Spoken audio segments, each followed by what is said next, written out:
If you believe that, how are you going to ever sentence anybody to jail, Professor? I can assure you, Senator, that I understand the role of the judge and that I can assure you prison time is an appropriate sentence in many cases. That's not what you say here to the governor. You wrote the governor. This isn't some DoorDash delivery guy. You wrote the governor of your state 3 years ago. So again, Senator, in law school. So again, Senator, I would need to look at the letter. It sounds like it was written at the height of the pandemic. What this letter says, Professor, and it was 3 years ago. Wasn't when you were in law school, and you didn't turn it over to us. We had to find it on our own. Hey everyone, welcome back to Capitol Insights, where I break down the most explosive moments from Congress. Today I've got a story that's got everyone talking, a dramatic Senate Judiciary Committee hearing where Senator John Kennedy uncovered a bombshell letter. But before I dive into this wild revelation, make sure to hit that subscribe button and the notification bell to stay updated on all the latest political drama. When you advised the companies referenced, Huawei and others, you were at Sidley? Yes, that's right, sir. And when a client comes to Sidley, you have to fill out a form that says, you know, here's my client name, here's my mailing address for business purposes, and here are my political beliefs. Is that the way it works? There's definitely a client intake process. I don't remember all the particulars of it. I mean, big law it's kind of like who can pay the freight, right?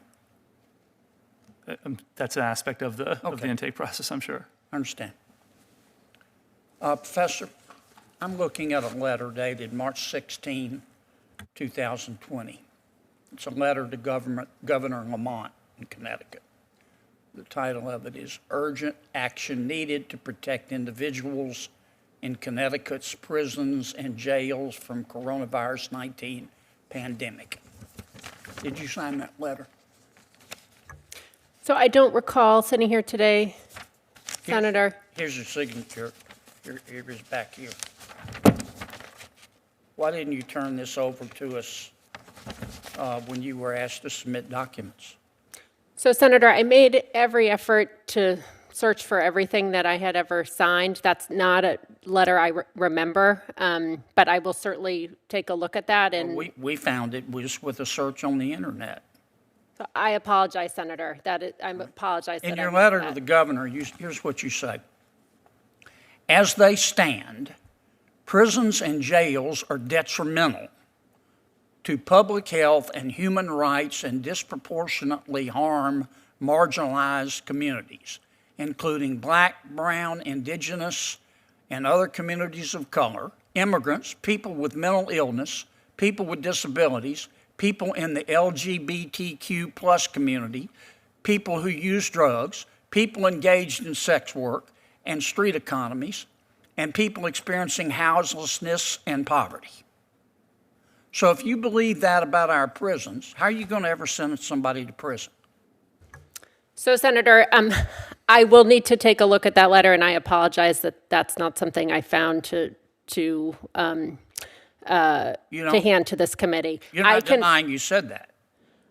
I do need to see the letter to see the context, because again, it's not something I remember adding my name to. Yeah. I can assure you, right. Senator. And you think the governor just, if you're over age of 55, he should let everybody go? No, Senator, that's not a position. That's what you said. Okay. Here it is, biggest house.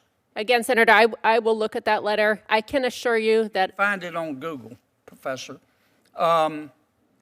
You also say Governor Lamont should issue an executive order to direct the state's attorney offices and law enforcement entities, including the town and city police departments, and any federal law enforcement entity operating within the state to immediately cease adding to the incarcerated prison population given the high risk of infection posed by the population increase.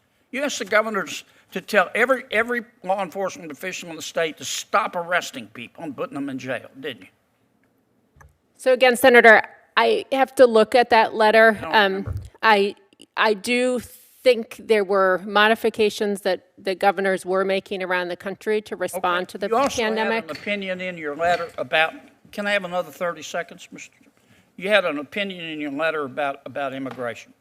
You said immigration detention poses the same health risks to jails and prisons, and Connecticut law enforcement must stop feeding people into the unsafe and inhumane immigration detention system. Then you say Governor Lamont should release all individuals currently in state custody who are awaiting transfer to ICE custody, and the governor should declare a moratorium on all such future transfers. How, if somebody is in our country illegally and commits a crime, are you going to put them in jail if you believe this about immigration?